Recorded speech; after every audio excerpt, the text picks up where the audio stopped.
जो विकास पहले जातिवाद खा जाता था, क्षेत्रवाद खा जाता था, भाई भतीजावाद खा जाता था, आज वह विकास हर गरीब को प्राप्त हो रहा है।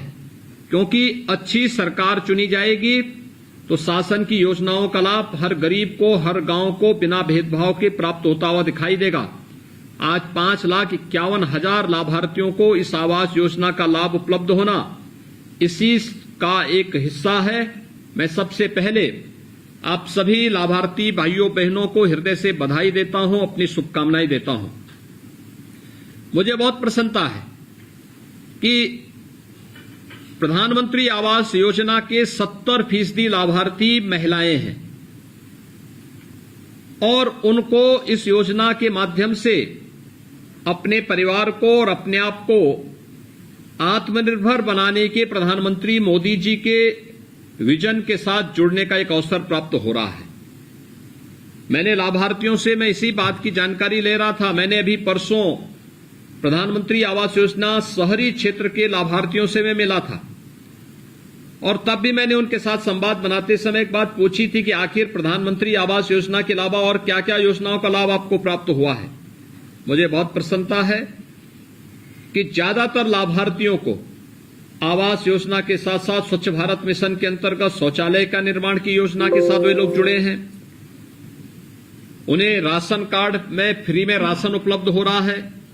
आयुष्मान भारत का कार्ड उन्हें प्राप्त हुआ है। उन्हें उज्ज्वला योजना में निःशुल्क रसोई गैस का कनेक्शन मिला है। उन्हें सौभाग्य योजना के अंतर्गत निःशुल्क विद्युत का कनेक्शन प्राप्त हुआ है। निराश्रित महिलाओं को विधवा पेंशन की योजना का लाभ, वृद्धजनों को वृद्धावस्था पेंशन का लाभ प्राप्त हुआ है और भी तमाम योजनाओं से सभी परिवार आच्छादित हो रहे हैं।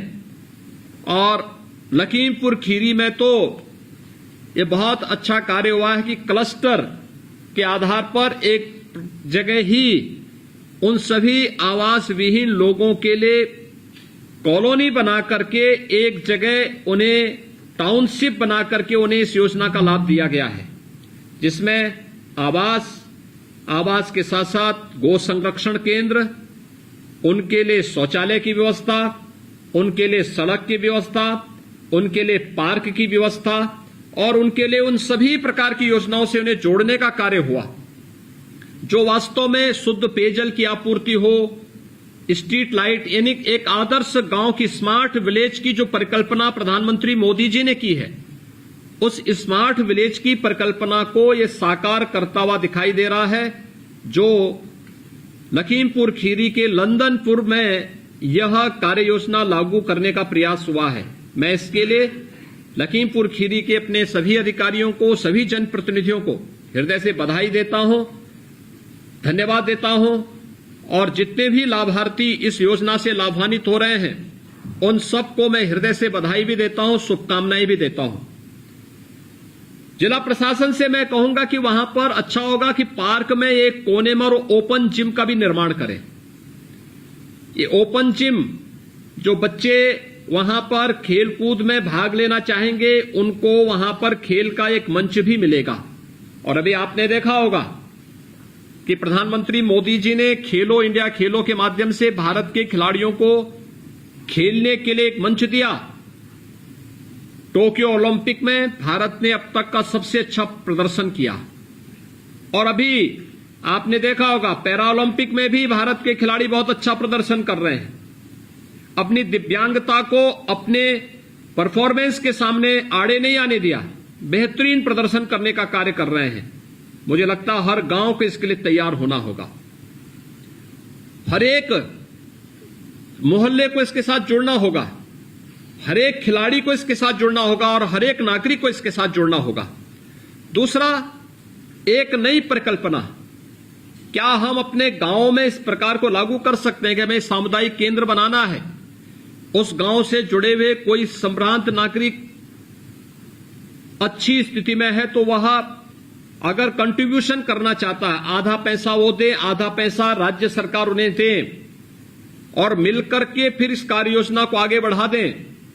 देखिए, आजादी के 75 वर्ष पूरे होने जा रहे हैं इन 75 वर्षों में हमारी परिकल्पना विकास की क्या होनी चाहिए, केवल सरकार पर आश्रित रह करके नहीं, बल्कि समाज की चेतना को जागरूक करके समाज को भी विकास की इस मुख्य धारा के साथ जोड़ने का कार्य अगर हम कर सकेंगे तो सरकार और समाज जब मिलेगा तो विकास कई गुना आगे बढ़ सकता है। और मुझे लगता है कि अब यह समय आ गया है कि जब हम ग्रामीण क्षेत्र में और शहरी क्षेत्र में विकास के इस नए मॉडल को भी अक्षरशः लागू करने का प्रयास कर सकेंगे।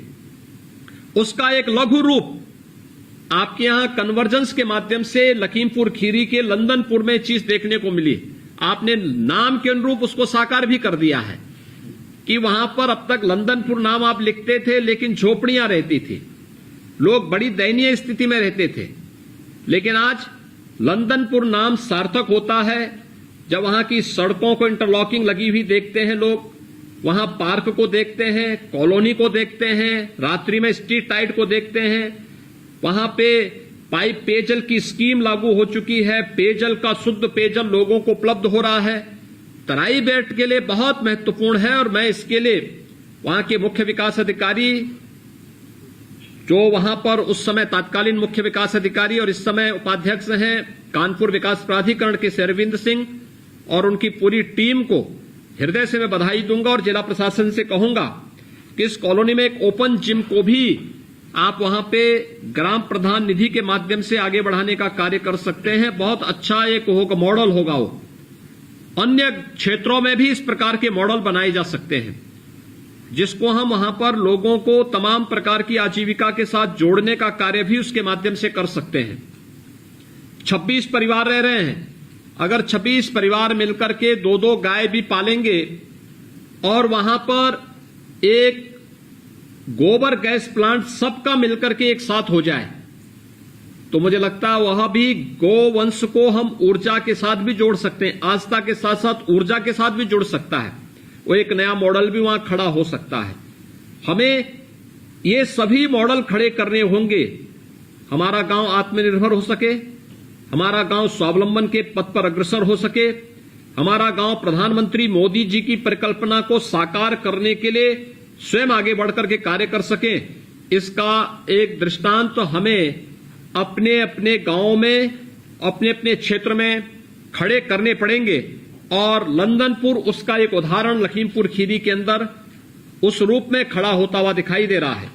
मैं इसके लिए वहां के सभी जनप्रतिनिधियों को, वहां के सभी प्रशासनिक और इस व्यवस्था के साथ जुड़े हुए ग्राम्य विकास विभाग से जुड़े हुए सभी अधिकारी और कर्मियों को भी हृदय से बधाई देता हूं, अपनी शुभकामनाएं देता हूं। भाइयों बहनों, आवास योजना का लाभ याद करिए, प्रधानमंत्री आवास योजना लागू होने के पहले आधा अधूरा पैसा मिलता था, 20,000 रुपया, 25,000 रुपया, वह भी पूरा नहीं मिल पाता था। पैसे में भी सेंध लगती थी। अगर 20,000 रुपये में आवास योजना का किसी को लाभ मिल रहा है उसमें भी कटौती होती थी, उसमें भी तमाम लोग बेईमानी और भ्रष्टाचार करते थे। लेकिन प्रधानमंत्री मोदी जी ने हर गरीब का बैंक में अकाउंट खोला, जनधन योजना के माध्यम से हर गरीब का खाता खुलना और फिर पैसा जाएगा तो गरीब के खाते में जाएगा, बीच में कोई दलाली और किसी को शैतानी करने का अवसर न मिले। जब सख्ती के साथ इस व्यवस्था को लागू किया, आज आपने देखा होगा उत्तर प्रदेश के अंदर ग्रामीण क्षेत्र में 41,73,000 ग्रामीण और शहरी क्षेत्र में इतने लोगों के आवास बन गए। यानी जो कभी लोगों की कल्पना थी आज वो साकार होता हुआ दिखाई दे रहा है। और मुझे तो बहुत प्रसन्नता है इस बात की कि आवास के अलावा शौचालय के भी निर्माण हुए हैं, उज्ज्वला योजना का भी लाभ मिला है, सौभाग्य योजना में निःशुल्क विद्युत कनेक्शन मिले हैं, हर गरीब के पास आज अपना राशन कार्ड है, हर गरीब को आयुष्मान भारत का 5 लाख रुपए का सालाना स्वास्थ्य बीमा का कवर भी प्राप्त हो रहा है। जितनी भी महिलाएं हैं इन्हें महिला स्वयंसेवी समूह के साथ जोड़ना चाहिए। मुझे प्रसन्नता है कि ग्राम्य विकास विभाग ने इस दिशा में बहुत अच्छा काम किया है।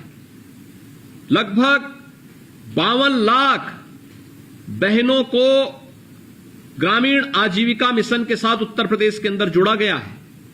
ये 52 लाख बहुत बड़ी संख्या है। इन्हें रिवॉल्विंग फंड दिया गया है। अलग अलग क्षेत्रों में इन्होंने बहुत अच्छा काम किया है। और उत्तर प्रदेश में तो हमने बाल विकास और पुष्टाहार के साथ इन सभी महिला स्वयंसेवी समूहों को, आजीविका मिशन को इसके साथ जोड़ दिया है। अब गांवों में कुपोषित बच्चों के लिए और कुपोषित माताओं के लिए, कुंवारी कन्याओं के लिए अब पोषाहार की व्यवस्था कोई अन्य व्यक्ति नहीं बल्कि ये आजीविका मिशन से जुड़ी हुई बहनें ही वहां तक पहुंचाने का कार्य करेंगी। भ्रष्टाचार नहीं हो पाएगा। गांव में ही क्वालिटी का पोषाहार उन्हें उपलब्ध हो पाएगा और इसको कई जनपदों ने सफलतापूर्वक अपने अपने यहां लागू कर दिया है। दूसरा, हम लोगों ने यह भी तय किया है कि अगर कहीं पर सार्वजनिक वितरण प्रणाली में राशन कोटे का विवाद होगा तो महिला स्वयंसेवी समूह को उस राशन कोटे की जिम्मेदारी दी जाएगी प्राथमिकता के आधार पर। और आज प्राथमिकता के आधार पर हजारों ऐसी बहनें हैं जो राशन कोटे की दुकानों का भी संचालन कर रही हैं। तमाम महिला स्वयंसेवी समूह खाद्यान्न के भंडारण की कार्रवाई को भी अपने अपने ग्राम पंचायतों में उस कार्यक्रम के साथ जुड़ी हुई हैं। सिलाई कढ़ाई के कार्य के साथ जुड़ी हुई हैं। वन डिस्ट्रिक्ट वन प्रोडक्ट के क्षेत्र में जुड़ी हुई है। लखीमपुर खीरी में थारू जनजाति से जुड़ी हुई बहनों ने तो वहां पर थारू जनजाति के क्षेत्र में तमाम नए कार्य वहां पर करके अन्य लोगों के लिए एक प्रेरणा प्रदान की है। मुझे लगता है कि हर एक क्षेत्र में, जैसे बुंदेलखंड में बलेनी मिल्क प्रोड्यूसर ने, यानी दुग्ध उत्पादन के साथ जुड़ा हुआ एक महिला स्वयंसेवी समूह है, कितना अच्छा काम कर रहा है। ऐसे ही अलग अलग फील्ड में बहुत अच्छे काम हुए हैं। अगर ये सभी महिलाओं को अगर हम लोग इसी प्रकार के किसी न किसी आजीविका मिशन के साथ जोड़ करके विकास की मुख्य धारा के साथ जोड़ेंगे, उसका व्यापक लाभ होगा।